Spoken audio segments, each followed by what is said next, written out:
Быйыл қор бик аз яу сәбәпле республика хуҗалыкларында уҗым культураларын югалту куркынышы яный. Киләчәк уңышка нинди зыян килергә мөмкин? Белгеч фикерләрен хәбәрчебез тыңлап кайтты.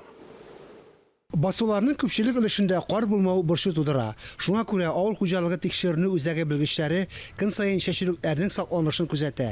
Республикага кинәт көчле салкыннар килсә, бу үсемлекләрнең юкка чыгу ихтималын арттыра.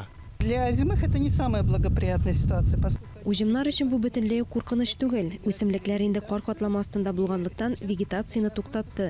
Хәзер алар тынгылык хәлендә. Әмма температура 15-17 градустан түбән төшсә, кар яумаса, уҗымнар әлбәттә зыян күрә. Бу бигрәк тә көзге бодайга кагыла. Мондай температура үзгәрешләре уҗымнарның юкка чыгуына китергә мөмкин.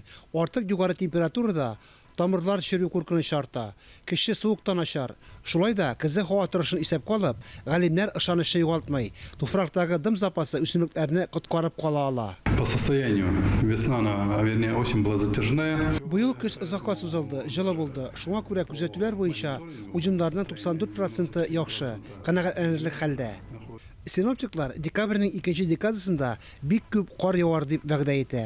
Әгәр кар катламы салкыннарга кадәр урнашса, уҗымнар әйбәт кышларга тиеш. Фарис Мөхәммәтов, Камилә Сәетова, Дамир Мөхәммәтханов, Татарстан яңалыклары.